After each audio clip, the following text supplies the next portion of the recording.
Hai sahabat semua, apa yang akan kalian lakukan bila kalian menjadi salah satu saksi kasus pembunuhan? Mungkin berpura-pura buta adalah salah satu cara yang bisa dilakukan, seperti halnya yang dilakukan oleh Arun, pemuda dalam film Maestro ini. Berikut alur cerita film Maestro. Film diawali dengan seorang pemuda yang bernama Arun di kota Goa ketika pagi ia asik bermain piano. Karena piano ini sudah lama, sehingga Arun bermaksud untuk menggantikannya dengan piano baru. Hal ini menyangkut profesi Arun sebagai guru musik piano. Sewaktu ia keluar rumah, ada saja anak kecil yang bandel yang sengaja memasang tali jebakan. Namun Arun tidak terjatuh karena ia sudah terbiasa dengan hal-hal tersebut. Di perjalanan, ia bertemu dengan seseorang yang buta lainnya. Pria buta yang ia temui itu tidak tahu kalau Arun juga buta. Dan pria buta itu meminta tolong kepada Arun untuk diantarkan ke terminal. Namun Arun bersedia untuk mengantarkannya. Sesampainya di terminal, barulah Arun mengatakan bahwa dia juga buta. Pria buta itu terkejut. Dia tidak menyangka akan bertemu pria buta lainnya yang sebaik Arun.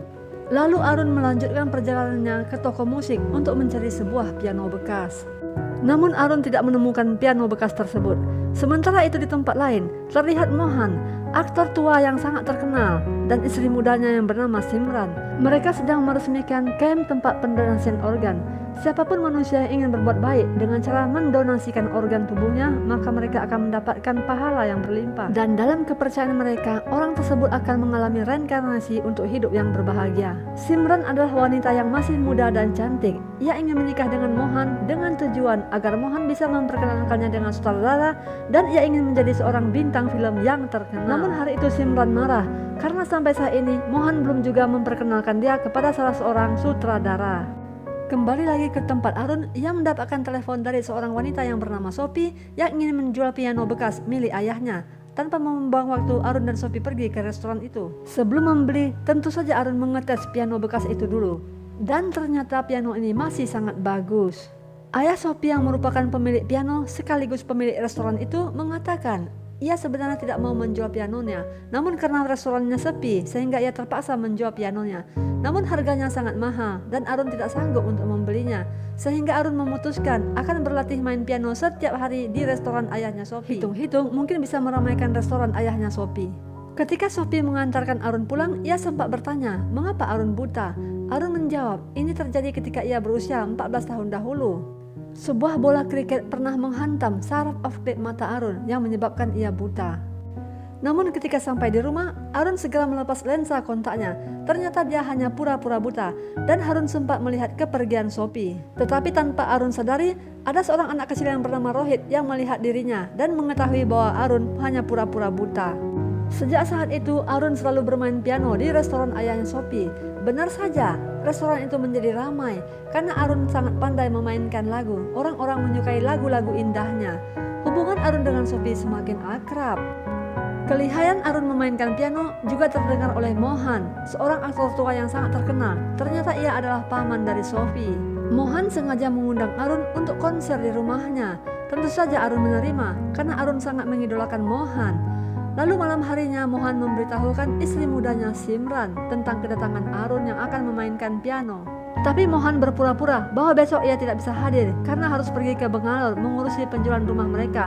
Dan Simran menjadi marah karena besok adalah hari jadi mereka. Keesokan siangnya Arun datang ke rumah Mohan untuk memainkan piano. Walaupun Mohan tidak berada di rumah, namun karena sudah janji maka Arun diizinkan masuk. Simran juga mengagumi kepintaran Arun memainkan piano walaupun Arun seorang pemuda yang buta. Tapi di saat Arun sedang memainkan piano, tiba-tiba ia melihat bujuran kaki manusia yang berceceran darah. Kaki siapakah itu? Arun yang sangat syok seketika menghentikan permainan pianonya.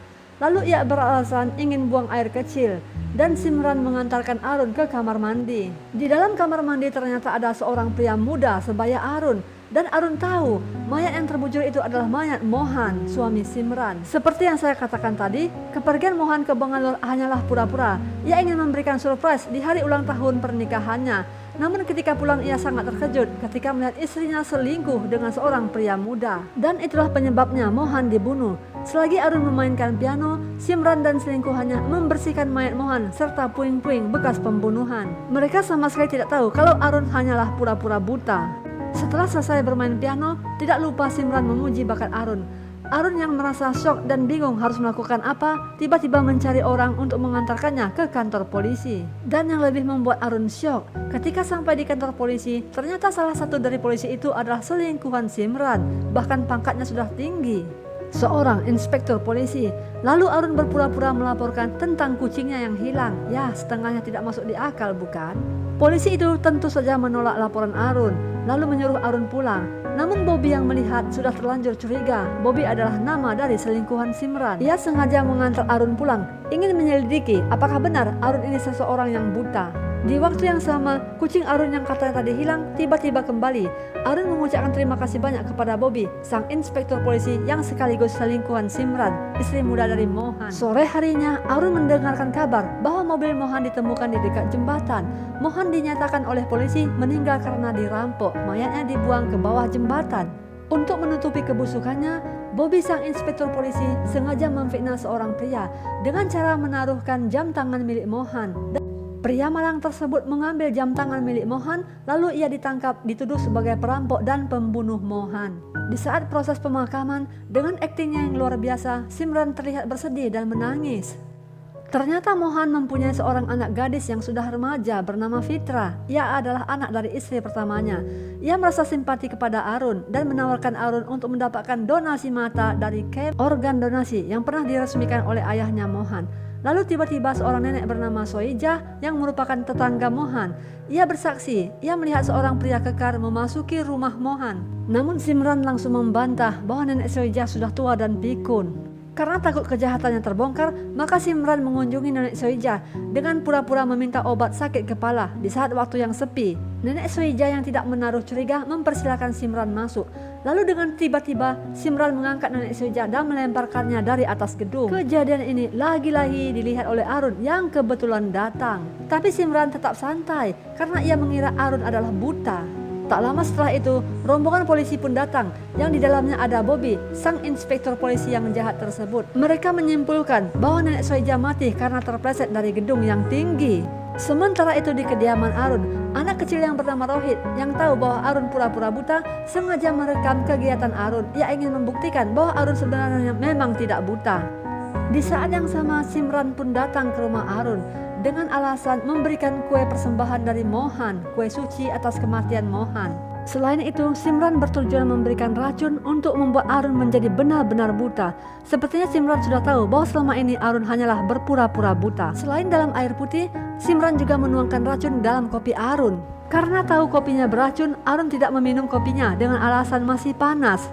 Dan secara tidak sengaja, yang disengaja, Arun menumpahkan kopinya. Tiba-tiba Simran menodongkan senjata api kepada Arun dan Simran tahu bahwa sebenarnya Arun tidak buta. Namun Arun tertipu, ternyata senjata itu tidak memiliki peluru. Simran sengaja menodongkan senjata untuk menakuti Arun dan mengetahui kepastian apakah Arun buta ataukah pura-pura buta. Selama ini Arun pura-pura buta untuk konsentrasi dalam bermain musik. Tujuannya agar Arun bisa memainkan musik dengan perasaannya walaupun tanpa panca indera. Arun memang tidak meminum kopi, namun tadi ia sempat meminum air putih yang juga dibubuhi racun oleh Simran, sehingga Arun pun pingsan. Dan ketika Sophie datang, anak kecil bernama Rohit tadi memberikan rekaman video bahwa sebenarnya Arun tidak buta. Sophie menjadi marah. Ketika ia membuka pintu, yang membukakan pintu ternyata adalah Simran dalam keadaan tanpa busana, dengan maksud dan tujuan agar Sophie menjadi salah paham. Simran sengaja memanasi Sophie bahwa ia merasa kesepian setelah suaminya Mohan meninggal dunia. Dalam keadaan marah, Sophie menitipkan pesan kepada Simran agar Arun jangan pernah mencarinya lagi. Ketika tersadar dari pingsannya, Arun mendapati dia tidak bisa melihat apa-apa lagi. Ternyata matanya menjadi buta beneran akibat racun yang diberikan oleh Simran di dalam air putih. Simran yang masih berada di sana mengatakan, "Bukankah keinginanmu adalah menjadi buta? Aku telah mengabulkannya." Sepulangnya dari rumah Arun, Simran langsung menuju rumah Bobby dan memberitahukan kejadiannya kepada Bobby. Tapi Bobby tetap merasa takut bila Arun bisa membongkar semua kejahatannya. Lalu Bobby merencanakan untuk menghabisi Arun.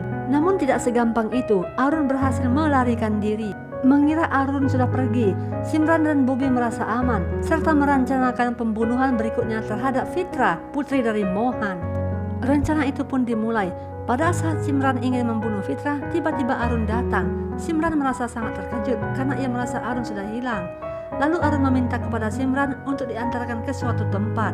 Di tengah perjalanan, secara tiba-tiba Arun membius Simran. Lalu Arun menelepon istri Bobby, sang inspektur polisi, memberitahukan segala kejahatan Bobby serta perselingkuhannya dengan Simran.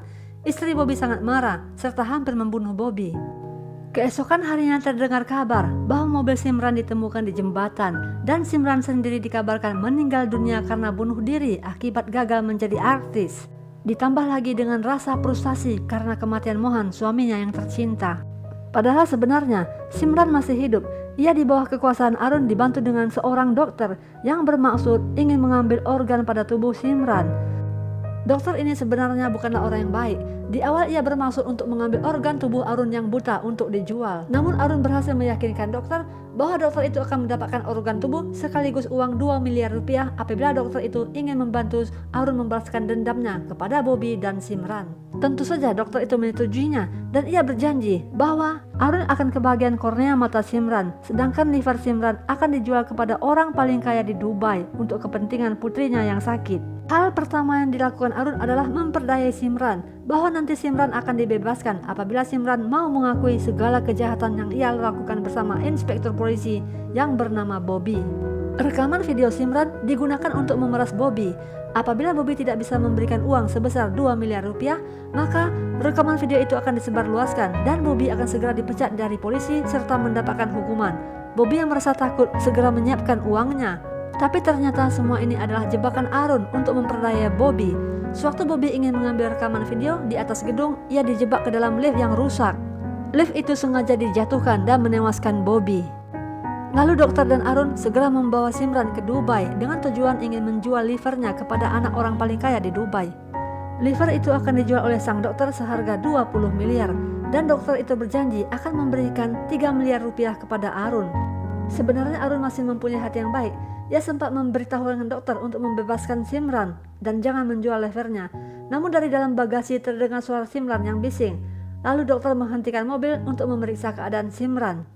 Secara tidak diduga, ketika dokter membuka bagasi, Simran menusuk leher dokter dengan pisau yang sudah ia siapkan. Simran pun bangun dan ia segera menyuruh Arun turun dari mobil. Simran bermaksud menabrak tubuh Arun untuk menghilangkan bukti. Di saat Simran hendak melakukan aksinya, dan di saat itu juga ada seorang petani yang menembak kelinci.